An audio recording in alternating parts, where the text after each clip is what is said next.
I've been very quiet for the last 9 months. Wengine wanaona nimekimbia siasa, wengine wanaona naogopa kutangaza msimamo. Ukiwa mgonjwa, other things can wait. My health come first. Kwa hivyo niko upande wa Mungu na wananchi. I've talked about a lot of things, including the extrajudicial killings, and I've said it should end, and it should never be practiced in this country. I've talked about issues to do with corruption.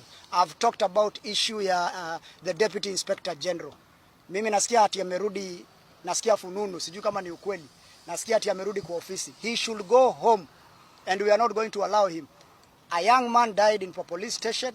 He should go home. Hakuna mambo ya kunegotiate kama atarudi ama atarudi. Ni aende nyumbani, na baada ya nyumbani afunguliwe mashtaka, apelekwe mahakamani. Iwapo watapatikana na makosa, basi aende akisimamia korokoroni huko Shimo la Tewa ama Kamiti, whatever he will be taken, because that is very bad. So msimamo wangu ni huo kuhusiana na mauaji, kuhusiana na ufisadi. Nitasimama na upande wa, and you know nobody can control me. My name is Mohamed Ali.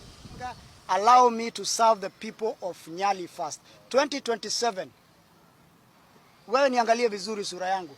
Ile direction tutachukua kama watu wa Mombasa. As we speak today, most Kenyans right now have concentrated on the opposition that we have. The outfit of Kalonzo Musyoka, Dr. Fred Okengo Matiang'i, the outfit of Justice David Kinani Maraga, Okiya Omtatah, of course Gachagua, plus many others that have already shown their interest for presidency. Ladies and gentlemen, Kenya is going to be shocked by the team that is going to emerge right now of young leaders from the opposition. And I'm telling you, watch this space. These are people exciting Kenyans on the basis of their principles, the way they do their politics, the way they are performing right now in their various capacities as elected members of parliament, senators, or even governors. Now, on this particular video, ladies and gentlemen, I want to take you through on the list of young parliamentarians who have now emerged to become very strong, not actually parliamentarians alone, even just generally across board. And apart from that, I'm also going to show you why these people are going to be a threat in 2027 by probably looking at their strengths. But before I take you through, if this is the first time you're watching my videos at Mokwa Times, kindly take a second or two to subscribe, like, and comment, because that is the best support you can always give this channel. Ladies and gentlemen, that will be a scary team in 2027. And the fact remains that, as we speak today, William Ruto has focused on opposition. And then the opposition have focused on William Ruto. And then the public has focused both William Ruto and the opposition. And now as you speak today, the names I mentioned of Justice David Kinani Maraga, Gachagua, and many others are the ones being spoken of now in the Kenyan politics. Ladies and gentlemen, I just want to state it here that there's a little team that is coming up with sharp, vocal, young, energetic, and elected leaders. These are people who are going to dictate a lot on what is going to happen, because they are the ones who are vocal right now as we speak. And here is the list. Here is the list of those young leaders. Plus many others. We have Edwin Sifuna, Mohamed Ali from Mombasa, Babu Owino in Nairobi, and of course Luo Nyanza at large, Caleb Amisi, Wamboka, plus many, many other young, strong, energetic leaders. Ladies and gentlemen, what impact will these leaders have in the Kenyan political terrain? Number one, I want us to look at on their coverage. These people are all over the country. Mohamed Ali Coast, we have Caleb Amisi, Western. Ososi, I think, is also from Western. We also having Babu Owino, Nairobi, and Nyanza. We are having Edwin Sifuna, Nairobi, and Western. Ladies and gentlemen, many others like Cliff Gisairo from Kisii. Such young leaders are coming up. Truly speaking, ladies and gentlemen, these people are going to take over the Kenyan political terrain. Now, so the coverage they have enables them to have the political strength, in that they're going to echo voices from across the country. Another thing that I have to say here, it is that they're adding some strength to the opposition, in that if the opposition have a certain weakness, these people are able to bring something on board that can be able to cover that weakness that the opposition has. So therefore, more especially if we talk about the youth aspect, the opposition leaders are not youthful. If these youthful leaders come on board, they have a huge following of the youth across the country. They are able to take the campaigns and the opposition steps ahead. Another thing that I have to state it here is the fact that they are fresh minds and energy and energetic. If you listen to Edwin Sifuna, whenever he speaks, you can tell that this is a young leader, intelligent, and very energetic. Imagine taking that kind of an energy to a campaign in support of a candidate or even themselves. They are going to take this country far, and they are seriously going to influence the political terrain in 2027. Ladies and gentlemen, another thing that I have to state about these leaders is this. They are able to counter William Ruto's type of politics. One thing that William Ruto has been doing so far, it's being able to go and speak in the church, speak eloquently, be able to pass some messages, whether true or false, and the people get to accept and buy the ideas that William Ruto is passing. But when he gets people are going to counter him, whenever he says something that is wrong, people come out and counter him. Whenever he's trying to talk, some voices that are much more louder are going to come up. And eventually you're going to realize that these leaders are going to bring down President William Ruto seriously even before 2027.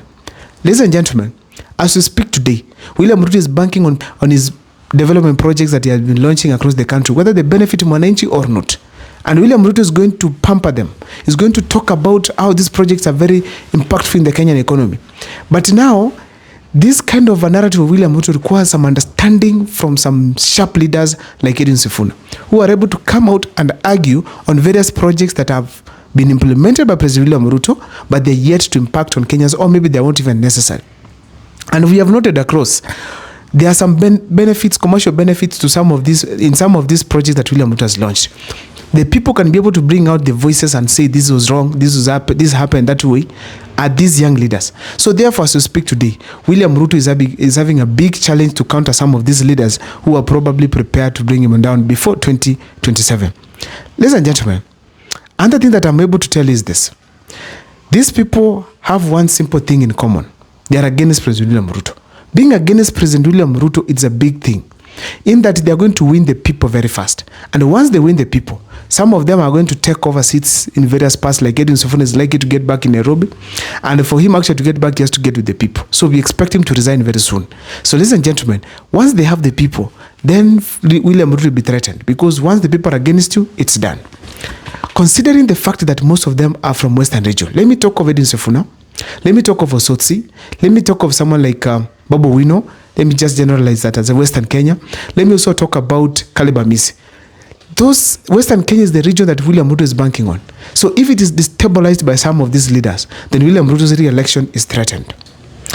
However, now, I have to tell you that there are some ways this team have to do things to ensure that they have remained very impactful in the Kenyan politics. And number one in my list, it is development of a political party. If they come up with a party that's going to unite all these youthful leaders across the country, let me start from Ndindi Nyoro, come to Babu Wino, go to Edwin Sifuna, come to Caleb Amisi, go to Osotsi, go to Cliff Gisairo, plus many other leaders and Mohamed Ali from the coast. Ladies and gentlemen, if these leaders come together under one party, then they seriously decide to do their politics the way they're doing it right now, I'm telling you, it's going to be an option for Kenyans in 2027. And the opposition leaders, or even William Ruto, will be forced to work with these people, whether they like it or not. And I'm telling you that when you look at the older generations, the topmost orator we have right now, it is none other than Rigathi Gachagua. But if people like Babu Wino, Edwin Sifuna come on board, it's going to be very difficult to counter such people. So the fact remains that once we have leaders like Edwin Sifuna coming on board, they're going to command across. They're going to command, and it's very essential that these people form a party for them to remain relevant and at least to accommodate the youth of this country. Though not now, but at least it should happen at some point within this year or maybe next year. Ladies and gentlemen, another thing that they have to do is the declaration on the leader to support. They might not even say, I'm supporting Matiang'i, supporting Gachagua or Kalonzo, but at least they should declare officially, all of them, that they are not supporting William Ruto. After that, they move forward now to look for a leader. And then eventually in 2026, they should pronounce themselves and say, the leader we are supporting in 2027 general election is so and so. Or if they're producing one from their own, they declare it officially so that they can be able to challenge some of these leaders who are not going to be impactful if they are given a chance in 2027. Another thing that they have to do is this. They have to maintain the constant criticism. For William Ruto to fail in the election, you must criticize him from now all the way to 2027 after the elections. If you slightly deviate from that, ladies and gentlemen, it's not going to be easy for the opposition, even the youthful population combined. I don't know what is your take on what I've raised here today, but I'm having a strong feeling that these youthful leaders are going to be very seriously taking over the Kenyan politics. I don't know what's your take on the comment section. Share with me. My name is Abel Mukwa. Thank you so much for watching. Please make sure that to subscribe.